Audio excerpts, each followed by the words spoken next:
Hey, so I did my research paper on the effect of the COVID-19 pandemic on mental health. And so this presentation, I made a little PowerPoint from my findings and from my paper, just from the effects that COVID-19 had on mental health. Um, just a little introduction. I chose this topic because this is an issue that is still relatively new. We're only a few years from that pandemic and from the height of it, and just we're still dealing with effects from it that are still fresh and brand new. Um, and it's pretty relevant to everyone since we all went through that pandemic globally. And every age group, from my research that I did, every age group has been affected by this. Just the general population has been affected by this in some way, between the fear of the pandemic and the unknowns and the shutdown that we all face worldwide. Everyone, generally in every age group, has been affected by this in some way. The age groups that I primarily focused on during my research were first-year college students, children, healthcare workers, and healthcare students. So students who are in the healthcare field, studying that for their degree and their career and what they want to do. So that was the primarily four places, age groups, and different life stages that I focused on in my research paper. And so this PowerPoint is going to be just helpful. Hopefully you can see it, but if not, I'm going to do my best to talk about it and share it with you. And so the first area that I focused on was first-year college students. A journal by Child Psychiatry and Human Development stated that transitioning into college for the first year during the pandemic caused higher use of alcohol and mental health problems in students. So students that were 18 years old or going into their first year as college students during the pandemic, the study from this particular journal by this Child Psychiatry and Human Development stated through research that those who were going into their first year as college students during the pandemic were higher risk of using alcohol and having mental health issues. The study showed that the use of alcohol among first-year students during the pandemic, of all the students that were in this study, 17% of them were using alcohol within their first year of moving to college during the pandemic. And the mental health struggles in this study, throughout the group of students that they researched for this study, it said that 21% of first-year college students were dealing with mental health issues during the pandemic. Another, in this journal as well, during the research that was conducted, they suggested that strengthening the relationships between parents and children may promote well-being in these students. And so the Child Psychiatry and Human Development, the study that they conducted, they said that strengthening the relationships between the parents and the students may help promote well-being of mental health and the use of alcohol. And so that's just one way to help promote their well-being and help them as they transition into first-year college students and with the pandemic and everything going on. The next that I focused on were children and teenagers. The effect on school children seems to be different than it does in teenagers. According to BMC Psychiatry, the anxiety level of school-age children was lower than it was in teenagers. And the research showed this could be due to lockdowns causing improved parent-children interactions. improved parent-children interactions during the pandemic could have alleviated psychological distress and anxiety in children. And so, due to the lockdowns and everyone having to be together all the time, the study and the research suggests that the reduced levels of anxiety that we see in children could be due to being around their parents all the time and their relationships getting better, and just being with them, helping alleviate their distress that could have been caused. However, although young children saw less anxiety, research suggests that teenagers saw higher levels of anxiety. So smaller children, younger children, saw less anxiety, but teenagers saw more anxiety throughout the pandemic, during the lockdowns, and during all that was going on throughout the pandemic. The next one that I focused on was healthcare professionals. So a study of healthcare professionals in Karachi, which is in Pakistan, showed that almost half of those professionals in the study had mental health effects from COVID-19. So there was a study conducted in Karachi, which was in Pakistan, of a group of healthcare professionals, healthcare workers, and it showed that they had been impacted by the COVID-19 pandemic with their mental health. Healthcare professionals did not have as high of an effect from COVID-19 as healthcare students did. So the healthcare professionals and workers that had already been in the field and had already been doing their work when the pandemic hit, though they did have an effect from it, it was not as high as this healthcare students, the effect that it had on them. In research, the study suggested that this may have been because of the healthcare workers and professionals. They have an increase of experience and knowledge, and so they've been equipped and learned how to deal with mentally distressing scenarios, as opposed to healthcare students who are just getting into this field and getting exposed to all of this, and then the pandemic hits. They haven't had as much of an opportunity to be equipped and deal with distressing scenarios such as the pandemic. So the research suggests that yes, healthcare workers and students were both affected by the pandemic through anxiety levels and mental health disorders, although healthcare professionals and workers who were already in the field for a while did not face as much of an effect from the pandemic as the healthcare students did. Something else that I searched and looked at was a study on social media behavior. So ACM conducted a study of the social media posts and behavior to see if this was an indicator of how people were doing during the pandemic. So ACM wanted to see what social media looked like and related it to the effect of the pandemic. So they wanted to conduct this study to see if social media posts and social media behavior had any indicator of what was going on mentally for people during the pandemic. They took a look at Twitter, Instagram, and Facebook.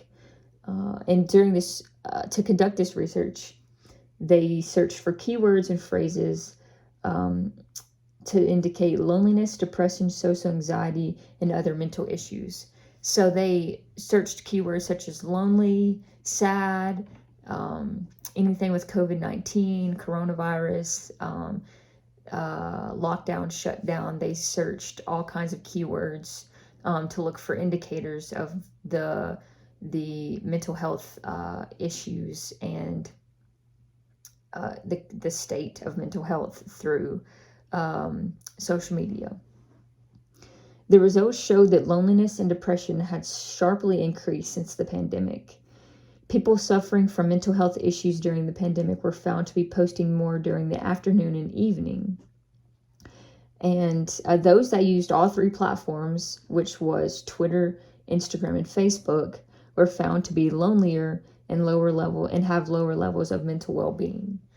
So from their study and from their research that they conducted, it was found that through them searching keywords and through them seeing statuses or posts or hashtags, that it was found that social media did show that people were dealing with loneliness and sadness and depression and just having a hard impacted mental health issues from the COVID-19 pandemic, and really the lockdown and the shutdown and being shut down and locked down and having to isolate.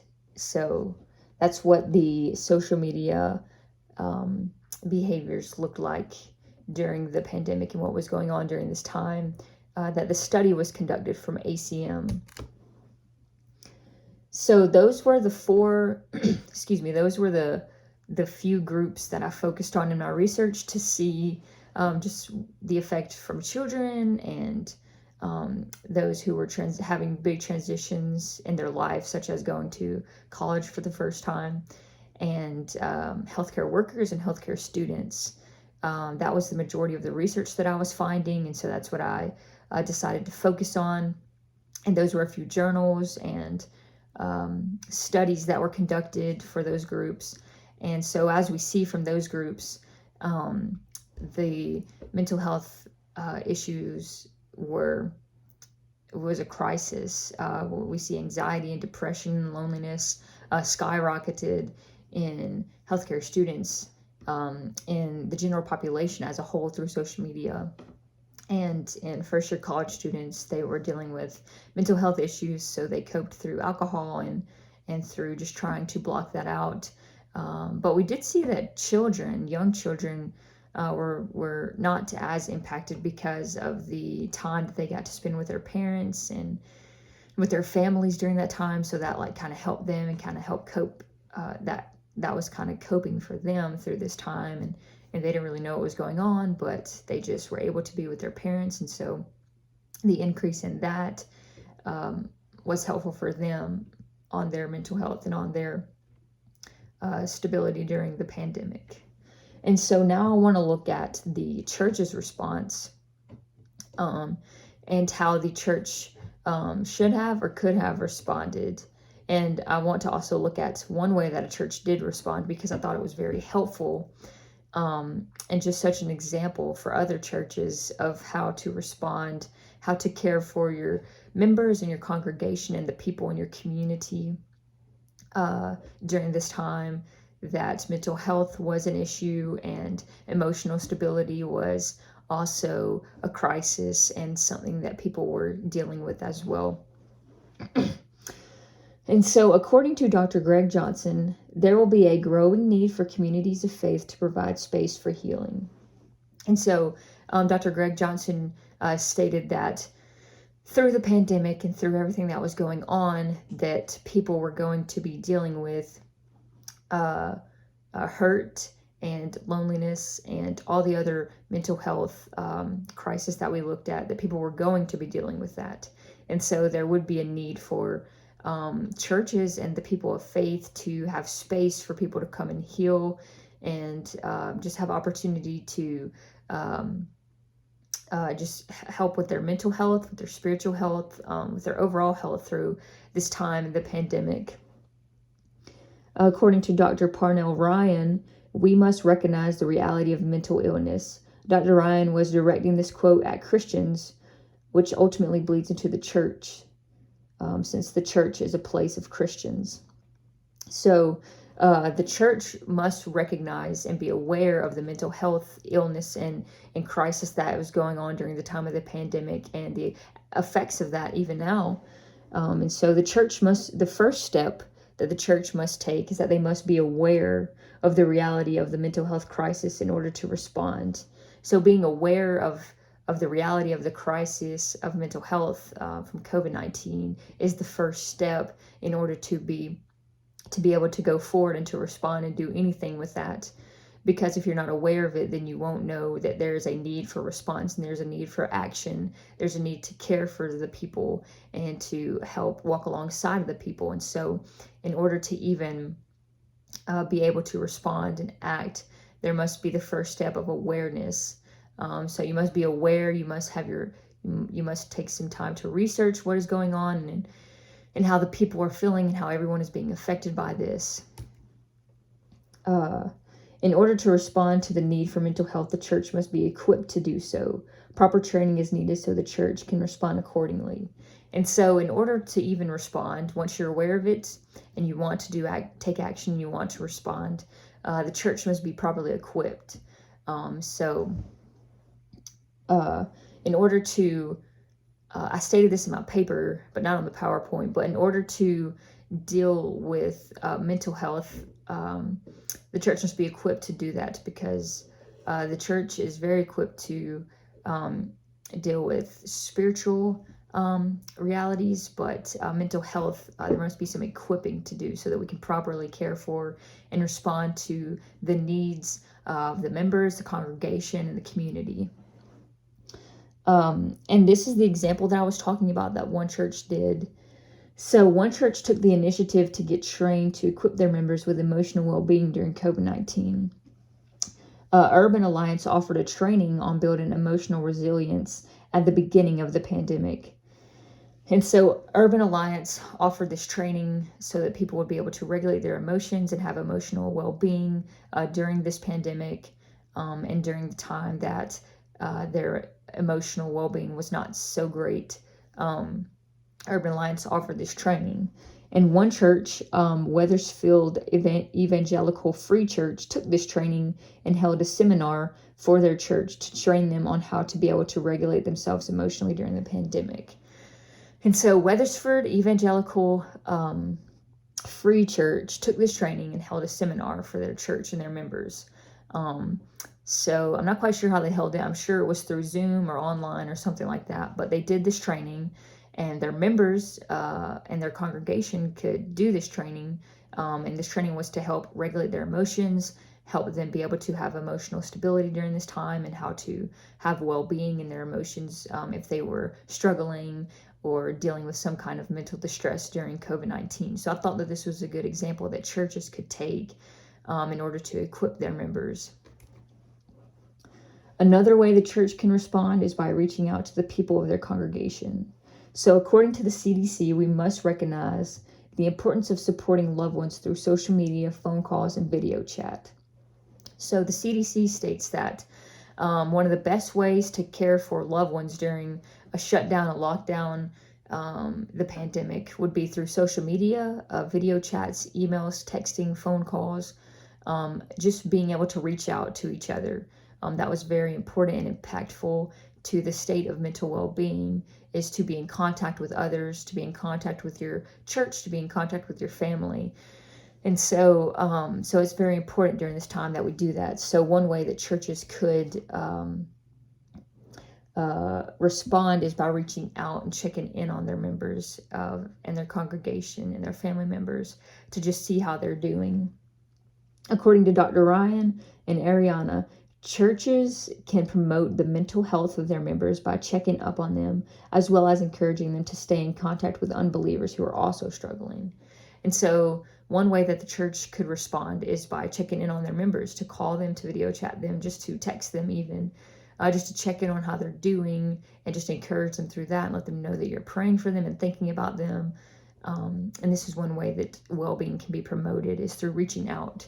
So being aware of the situation, equipping members for mental well-being, and reaching out and checking on them are three ways that I thought the church could respond that would be helpful and impactful according to research and what others were saying.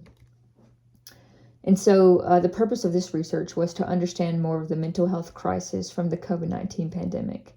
From the research, we saw the effects from different stages of life. We also saw some effects on healthcare workers and healthcare students. And so that was the point of this research paper, was to look at the effects of COVID-19 and how it had affected people and their mental health and their well-being, and then see how the church could respond to that. So we got to look at how the church can be equipped and respond to the effects of the pandemic. And so this is my research, and these are my findings on the effects of COVID-19 on mental health. So I hope that you enjoyed this, and I hope that you learned just as I learned. And thank you for watching.